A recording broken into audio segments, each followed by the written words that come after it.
everyone. It's week 5. We're going to be looking at the lady named Dinah.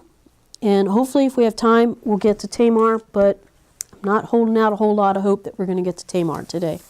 So if you would turn to Genesis chapter 34.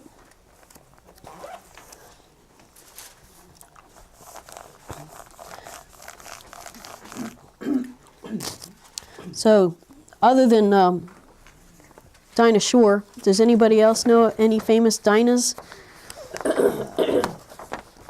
It's not necessarily a common name, but anybody remember who her mother is? I just read it. Yeah. Leah. Okay, all right. A little cheating, but that's all right. So, Dinah, when you list a genealogy, yeah, especially in the Bible, it's pretty rare to throw a woman's name in. And the fact that she was mentioned earlier, that Dinah was, Leah's daughter, you had to know that something was coming up with this gal. So when we go to Genesis 34, the backstory is that Jacob has just brought his family back from Laban's. Okay, they've journeyed back. He has successfully negotiated his way through meeting his brother again, and it hasn't cost him his life or the life of his family. Those two have settled things a little bit. And so he goes and he sets up camp, his tents and all that, in this place called Shechem. It's called the city of Shechem, and we're going to find that it's named after the prince named Shechem. Okay? So he camped there. He buys a piece of land, pitches his tent, and he buys it from the sons of Hamor, Shechem's father, for 100 pieces of money. So he's paid good money for this territory, okay, for this area to set up his camp. And he sets up, this is in chapter 33 at the end, he sets up an altar there and names it El Elohi Israel, God, the God of Israel.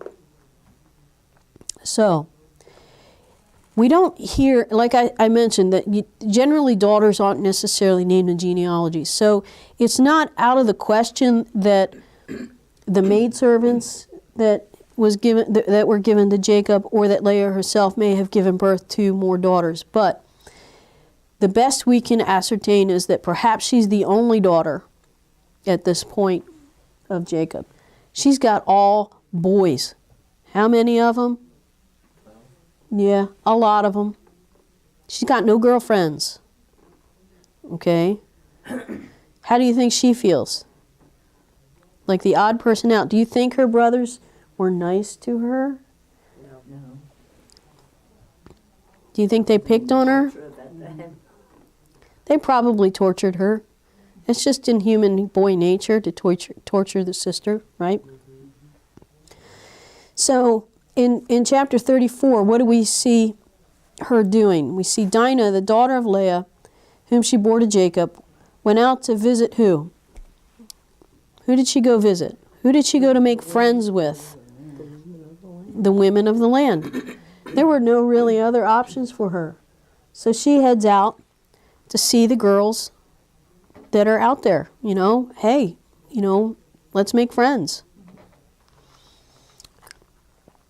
And when Shechem, verse 2, remember, he's the prince.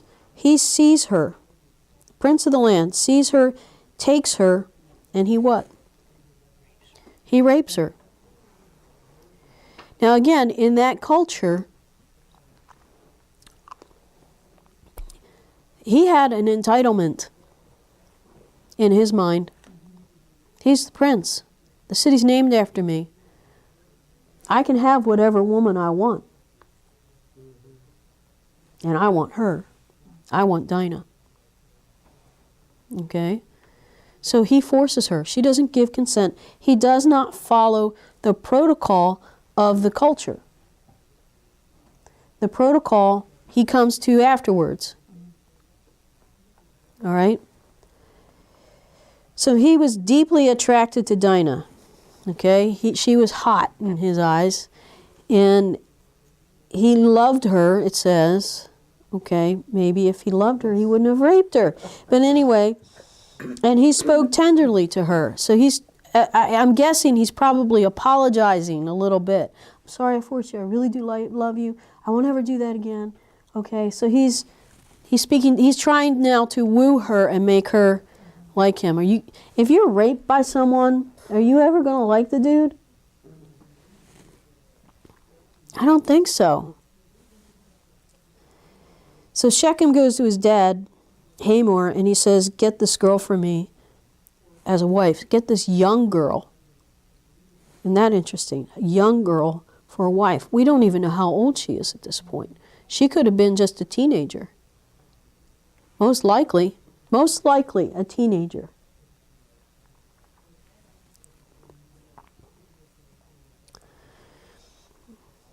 Now Jacob heard that he had defiled Dinah, his daughter, but his sons were with the livestock in the field, so Jacob kept silent until he came in. Jacob hears about it, but he doesn't do anything initially. And we're going to find out in a little bit why. Okay? But he keeps silent until they get home. And Hamor, the father of Shechem, approaches Jacob, speaks with him, and the sons of Jacob come in from the field. They heard about it. And how did they feel? They've gone from probably torturing brothers to really angry. Okay? And remember, most of the... I don't know if Joseph's around at this point. I'm not sure. Yeah, he is. Maybe not. I don't know. Doesn't matter. But all her brothers so far are pretty much, a good portion of them are blood brothers. Okay? So they are grieved. They are angry. Why? Because they knew how disgraceful, how horrific this act was. For such a thing should not be done, it says in verse 7 there of chapter 34. But Hamor continues to negotiate, and he pleads for the soul of the soul of my son Shechem longs for your daughter. Please give her to him in marriage. Yeah, he raped her, but he really, really wants her. He really, he loves her. And so here's the strategy. Here's the strategy that's revealed. Remember, when Jacob came back from Laban, he came back with a lot of livestock. He basically pillaged Laban by God's intervention and blessing. Okay?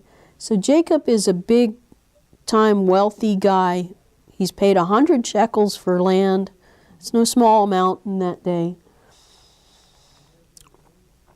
So not only is Hamor thinking, okay, yeah, my son is totally nuts about this woman, he's thinking, there's an opportunity. So in verse 9, he says, look, intermarry with us. Give your daughters to us. Take our daughters for yourselves. Now, this was a common way to bring about peace. Okay? Become an alliance. Is if you marry so-and-so's daughter, you're family now, right? You can't fight family. Okay? So that was a common strategy. Thus you shall live with us. Go ahead. It says there, give us your daughters. Now, Dinah is the only one that we know of. Does this mean that Jacob might have had other daughters? It's possible. Absolutely possible with the other maidservants. You know? So, yes, it's possible. But that would be the only place that's mentioned. At this point, yep. But could it just mean like daughters of the people of that tribe? It could be. It could be, the daughters that the boys had too. Yeah. You remember that they're old enough to have started families. Right. And we'll see that as we move along. So it can be just a broad statement too. Intermarry with us. You give us your daughters, we'll give you our daughters. We'll be family. Okay. And we'll be at peace, right? And thus you shall live with us, the land shall be open before you, you will live. Not only the land you bought, but hey, by marriage we're going to be able to, share the wealth. You can trade in it, acquire property in it. It's all good. Sounds like a good plan. Now Shechem also said to his father, if I find favor, said to Jacob and their brothers, if I find favor in your sight, really, dude, you started off pretty bad. Then I will give you whatever you say. Whatever you see, this broad statement. Whatever you say, I will do. Ask me ever so much, whatever the bride price is, what payment and gift, I'm going to give it to you. Whatever it is, just give this girl to me in marriage. He never thought that they would come up with what they came up with. So Jacob's sons answer Shechem and Hamor, and they do it deceitfully. They have a plan, and they're not revealing it. They spoke to him because he had defiled Dinah, their sister, and they said, we cannot do this thing. We can't give her to you because you're uncircumcised, and that would be disgrace to us. This is the condition, that we will consent to you. And it's the only one possible. If you will become like us, not just you, Shechem, but every male of you is to be circumcised. Then we will give our daughters to you, and you will take, and we will take your daughters for ourselves, and we will live with you and become one people. But if you will not listen to us to be circumcised, then we will take our daughter, we'll take Dinah, and go.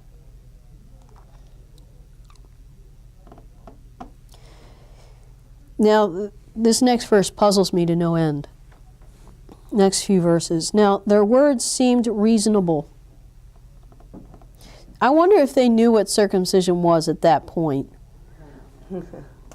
To Hamor and Shechem and Hamor's son. And the young man did not delay to do the thing because he was delighted with Jacob's daughter. Now, he was more respected than all the household of his father. In other words, he held the highest position. So Hamor and his son Shechem came to the gate of their city and spoke to the men of their city. It's one thing for Shechem to agree to do this, but they have to go to the gate. They're leaders. The place is named after him. These men are friendly with us. Therefore, let them live in the land and trade in it. For behold, the land is large enough for them. Let us take their daughters in marriage and give our daughters to them. Only on this condition will the men consent to live with us, to become one people, that every male may be circumcised among us as they are circumcised. This is the one condition. But here's how they sell it. Will not their livestock and their property and all their animals be ours? Only let us consent to them, and they will live with us. And all who went out of the gate of the city listened to Hamor and his son Shechem, and every male was circumcised, all who went out of the gate of his city. They agreed to it. This is mind-boggling to me. Now, but it also shows what greed and what opportunity, economic gain, will cause people to do. They think everything they have will become ours. All we have to do is cut this little piece of skin off our hoo-ha, and it'll be ours. It's not going to hurt. Golly. So what happens? Now, it came about 3 days into this when they were still in pain, you think? Simeon and Levi take swords and they kill all the men. They kill all the men. And they grab Dinah from his house, which apparently that's where she's been. Okay, he's raped her and kept her. So not only is she raped, but at some point, obviously Jacob hears what happened, but he's kept silent. So to me, there's a very good chance that he not only raped her, but he kept her. They go and rescue her from Shechem's house, and Jacob's sons came upon the slain and looted the city because they defiled their sister. So not only did they kill the men, but they took everything they had. So the very thing they thought they were going to gain from connecting with Jacob was taken from them.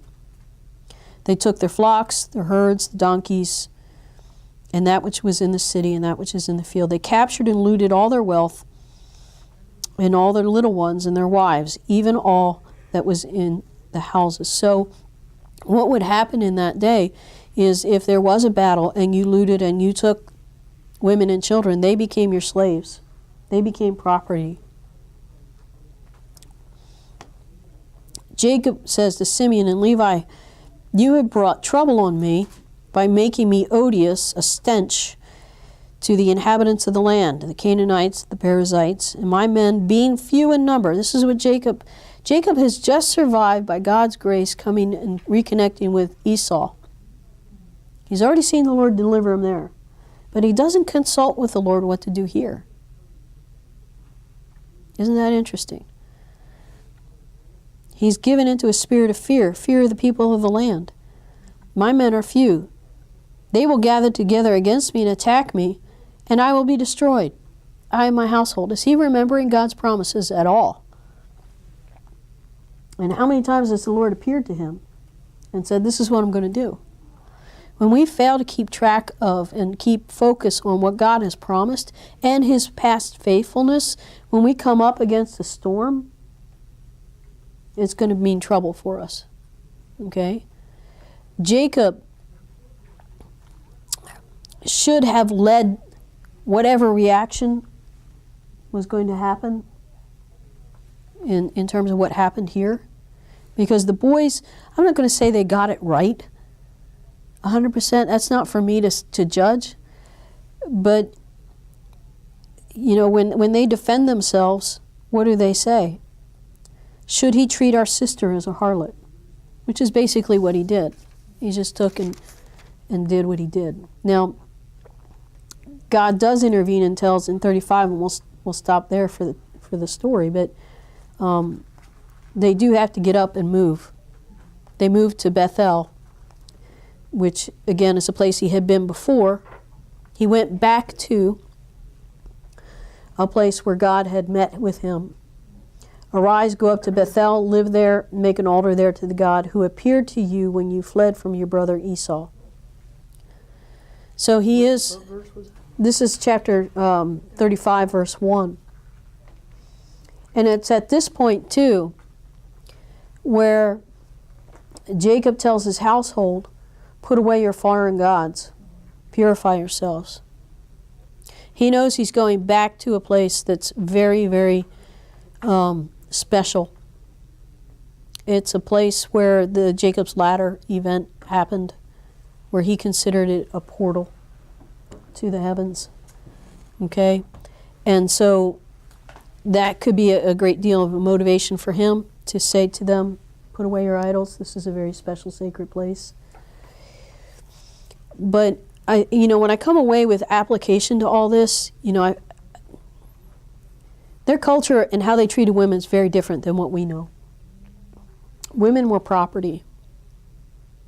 Women were a means to an end, and that means to an end was predominantly producing offspring. Okay? But it was Jacob's fear that kept him from being the father he should have been to her. Her brothers stepped up, did what they do. Is that what too extreme? I don't know. I do know that what Shechem did was really wrong. I think if anybody should have been put to death, if you fast forward to the Mosaic Law, if anybody was to be put to death, it would have been him. But not all the men. But at the same time, it happened. It happened the way it did. So when we take away from this, we need to realize, look, we can't let fear rule us. We can't think, we're outnumbered. Was Jacob outnumbered? When you have God on your side, are you ever outnumbered? That's what he forgot to see. He forgot to see the God that had led him thus far. He just saw the circumstance. And he just saw the lens through fleshly eyes. Here's what I bring to the table. That's all he saw. Here's what I can bring to the table. Me and my few men. How many times, just as we wrap up, how many times throughout the Old Testament where there are situations that you've heard about, the accounts given, where a few men beat a lot of men? Quite often. Quite often. Why? Gideon is a classic example. Jonathan is another example where he and his servant do some serious butt kicking. There's a whole time where there's I think it's 185,000 people camped outside of Jerusalem, ready to take the city, where God just says, just watch and see. And he sends an angel, and the angel puts them all to death. That's it. Not even a single soldier fought for Israel that day. So when God is on our side, we need to see it as, they don't stand a chance. And if Jacob had taken that course and he had gone to the Lord and said, what do you want me to do about this? It would have been a much better end to it, at least for the guys in Shechem. Maybe, of course, the Lord might have said, put the whole city to the sword. But it would have been nice to see in Scripture that Jacob Had done that. went to Had the Lord first. before all the Right. sons made their. Yeah, it's not until they made that choice that he goes and says, okay, Lord, what do you want me to do? And Jacob says, go to Bethel. Yeah. So not only did Shechem get things in the wrong order, so did Jacob. So it's important for us to be quick to go to the Lord when we're facing adversity. Everything we prayed through, we need to be quick to go to the Lord. What do you want me to do? Show me the path. Thank you that you're with me. And not give in to a spirit of fear. So, perfect love casts out what? Fear. When we're resting in His perfect love, He's got us. Fear won't rule us, and we'll make better decisions because they'll be spirit-led instead of fear-based. Okay. So let that encourage you this week. We will cover Tamar next week, which is a really great story. Especially focusing on kinsman redeemer. That's a big deal. Okay. So let's pray, and we'll let you ladies go. Father, I just give glory to you that you love us so perfectly, so completely, that there's no space, no iota of a space for fear in our lives. And so, Lord, if there is any area where we're giving into a spirit of fear, I pray that your perfect love would come in and kick it out. That we would choose by faith to rest in your love instead of giving in to fear. And we're just thanking you in advance for all that you're doing in our lives. In Jesus' name, amen.